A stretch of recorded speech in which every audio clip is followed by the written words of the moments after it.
I'm Molly.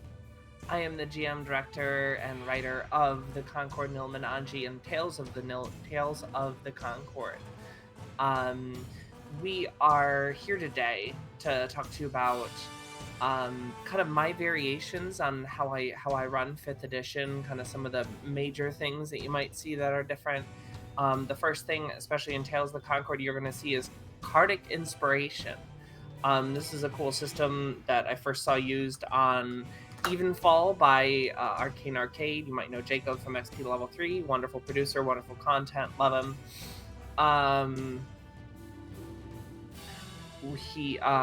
So basically, you give me a number, I'll pull a card from 1 to 10, and then I'll pull a card, the 10th card off the top of the deck, and it will be a 2 through an ace. If it's an ace, the roll becomes a natural 20. If it is a 2, it's a +2. If it's a king, it's a +13, etc., etc. I play with critical fumbles, which means if you roll 1 on an attack roll, you roll another d20 to see if there is a consequence of your failure. And then I do kind of like a scale of like 1 to 5, where it's like a 1 might be like you have a 10-foot movement penalty for the rest of the combat. A 3 might be you shoot yourself or you attack yourself instead of the enemy. And a 4 might be you give disadvantage to an ally on their next attack. So that's our critical fumbles. I also play with crunchy crits. I think this is a pretty common home rule. So if you crit with like a light crossbow, which is a 1d8 ranged weapon, right, you would roll 1d8 plus dex for damage for a regular hit. And then when you crit, you do 1d8 plus 8, which is the maximum damage on the d8 die, the die 8 plus dex. And so let's say you have like smite or sneak attack. So we'll do sneak attack in this case. So if you hit sneak attack with a rapier, maybe your 4th level, you get 1d8 for the rapier plus 2d6, 2 die 6 plus dex, and that's your regular hit. A regular crit, rules as written, would be 2d8 plus 4d6, 4 dice, 2 die 8 plus 4 die 6 plus dex, and we run crits that are instead 1 die 8 plus 2d6 plus 20 plus dex. So that's that. So I want to talk about classes a little bit too. I think the Accursed is really cool. It offers answers to the Hexblade and other caster archetypes that Wizards of the Coast didn't do a great job at fulfilling, and I absolutely adore what Scarlet has done with Odyssey. Kind of the basics of the class is that it is a 1d10 class. Its casting can be any of the 3. It could be Wisdom, Intellect, or Charisma. It kind of depends on how you flavor your class. You know, it's about mastering the energy of this curse that was beset upon you. And so how do you handle that? Did you go and meditate in the woods for a while? Did you just force of will say like, I am the master of this vessel, I will control you, you won't control me?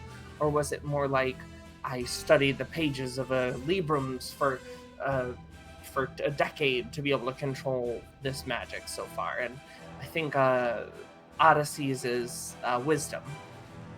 And so at level 1, you start out with a subclass, right?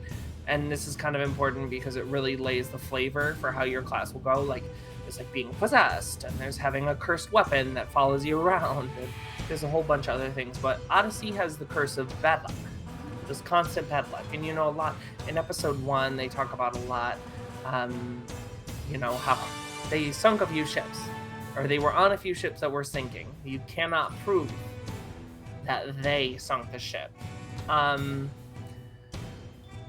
So it's the curse of misfortune, and so that reads, you or one of your ancestors managed to earn the ire of a powerful magical entity, whether it be a hag, deity, or archmage. That cursed your family line with poor luck. You're constantly losing things as though they vanished into the aether. You injure yourself in the most improbable of ways, and it always rains when you've forgotten your cloak. You've learned, however, that the magic that surrounds you simply alters probability, and have discovered that you can manipulate it. Perhaps if you gain enough control over this ability, you may even be able to alter fate. So, what this means mechanically is that immediately after you long rest, short rest, initiative, you get like the Shroud of Unlock, and you get disadvantage on your first roll. And then you can decide whether to keep the Shroud or lose the Shroud. And so that's disadvantage on like your first physical, either your physical like attack roll, strength, dex, or con saving throw. And then whenever someone crits you, they roll an extra die. We forgot this a couple times in season 1. So it's something I will be paying closer attention to in season 2. Because I believe Odyssey got crit, especially I'm thinking back to like episode 15, and he got crit, and I didn't add the extra 1d6 on it, or 1d8 from the longsword. And then so this is the curse of misfortune, right? This disadvantage on the physical ability. And so you at level 2 you get this ability that kind of plays into it. It's called curse control, where you can spend an action and a spell slot to like afflict another character with your curse. So you can cause them to have disadvantage on their next dexterity saving throw, especially if you know a friend is about to, catapult a vial of acid at them or something like that. Or you can suppress it. You can spend a bonus action and a spell slot to just make sure that it doesn't hit. So if you're being forced into melee combat, you're worried about getting crit because you're going to be flanked, you can just spend a bonus action, and you have to hold it as concentration, I believe, or no, you don't. That's one of the things that you don't. The other core ability that's very flavorful of the accursed is the jinx. If you're cursed, why wouldn't you be jinxing other people? Everyone would owe you a coke, right? So, basically jinx, you in this base form, you touch someone, you use an action, you can make a sleight of hand roll to hide it, and you give them disadvantage on their next ability check. Not save, not attack roll, ability check. Athletics, acrobatics, right? And you have to hold it as concentration. This Curse of Misfortune subclass really focuses on being able to do this, on making sure that your jinx is like the core of your class. So immediately at level 1, I think, or level 2, you get the ability to jinx people from 30 feet away, and they can't tell it's you no matter what. So like if we had a strength character in the party, which we don't, but like, say, hey, you have disadvantage on strength checks, get grappled. It's a really cool thing to leverage if you were to really set up a party around it. It's really cool. You also get, and then at like 5th level, at 3rd level, it's your jinx starts dealing damage as unluck. Like I imagine, like, they're walking near a rake and they get raked in the face with force damage, or some kind of improbable effect happens around them. They trip over stones and bang their shin or something. It's 1d8 force damage, and it scales like a cantrip, but it's still pretty cool. And then you have Fortune Twist, which this is the real fadey weighty, as my friend Tim would say, timey-wimey, fadey-weighty. Whenever you fail an attack roll, ability check, or saving throw, you can use your reaction to re-roll, potentially changing the failure to a success. Once you use this feature, you can't use it again until you fail another roll of the same type. So at any time, you have to be tracking whether your last roll of save, attack, and check failed to know if you can use this. So you can imagine Scarlet Scrap Paper during this campaign has a lot of check marks on it, and a lot of eraser burn. So I just think that these are really cool. This is a really cool class, and I just kind of, if you're really used to 5e but you're not used to Ross Leiser's Accursed by Outlandish Adventure Productions, this is a great thing to kind of have an understanding of. And please check out Ross's work. They're a wonderful third-party creator in the 5e space, and they've made some of my favorite classes, and this is definitely one of them. Another wonderful third-party class that we use here is the Dancer by Taryn Pounds, or Indestructible Boy. Adora plays Karis in season 1. Karis is very stiff and proper, and very disciplined in the ways of the dancer. And when she starts every combat, you'll hear Adora say, "I'm going to break someone's leg." And this is a level 1 dancer feature that allows her to burn a reaction on the rolling of initiative to give someone advantage on their first thing that they do. So you'll hear Adora say break a leg. Adora's pretty good about explaining what her abilities do, but I just wanted to lay this out explicitly. Also, dancers gain access to dance flares. At level 1, you get 3 dance flares. So here are the 3 that have helped parties so much. First one, Electric Slide. I could teach you the mechanics, but it's far too fun. I could teach you, I could teach you the mechanics. In all seriousness, basically you're kind of dancing through a space. Dance flares have like movement requirements, so you have to spend 30 feet of movement for this, and you can only all the regular movement requirements still apply. So you can't do like a whole bunch of these in a turn if they all require movement, or you have to build yourself correctly to be able to get that much movement, right? So it creates this kind of static electricity trap along the ground, and it's really cool. And so if you run into it, it's con save. If you fail, you take some damage and you become stunned, which is pretty cool.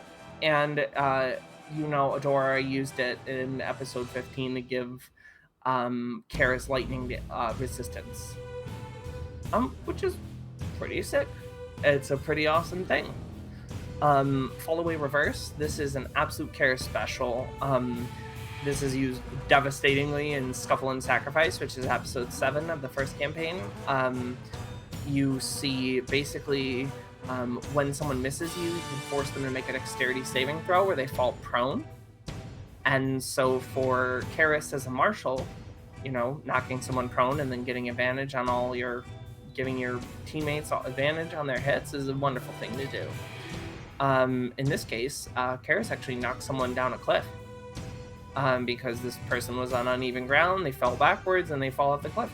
So, wicked.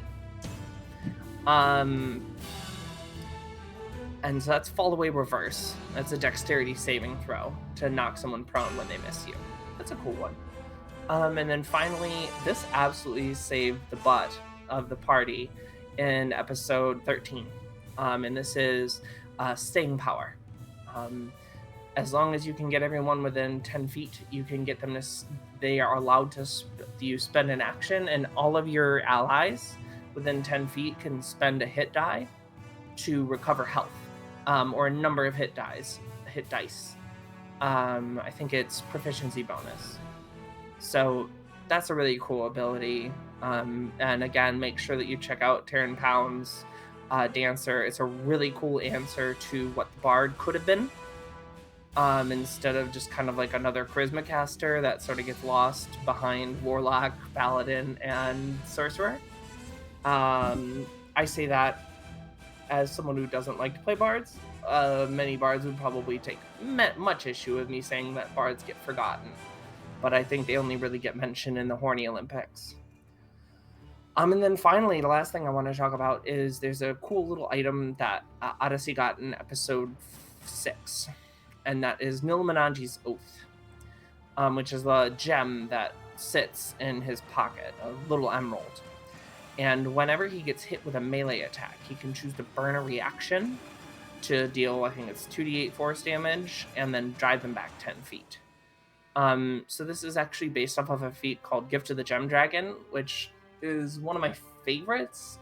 It's just, I played a Blade Singer with it, and it just wasn't good, because it really, you want this on a character that takes hits. And Blade Singer really shouldn't be taking hits. You're doing everything in your power to not get hit. Shield, you have like a 22 armor class, you're using mirror image if you're on top of it. Like, it's intense. So just keep an eye on it. But let's say that you were meat. Let's say that you were a barbarian. Why? Why would you take a caster fee? All right. So, thank you so much for joining me as I kind of rambled for a little bit about the way that 5e is different at my table and the way that we do things here on in the Concord Nilamananji and Tales of the Concord are the classes that we involve. Another thing that I do want to talk about is that you see it in the beginning of episode 1 where we talk about safety tools. We have always pre-discussed kind of what content might be coming in the following session, what they can expect. There are some baseline things that we absolutely do not touch on. I think that Ginny D has done a great job of kind of exploring safety tools and great things to be able to provide your players. If you're, a trauma-informed game master, it's a great tools to provide. Great tools to use. So you will hear kind of when we start a new show, we'll have everyone say the safe word, and then we'll practice everyone else saying, thank you for taking care of yourself, kind of in unison, so that the person knows that they're supported and kind of stepping away from the game for a second, that nobody is angry at them for holding things up or whatever it might be.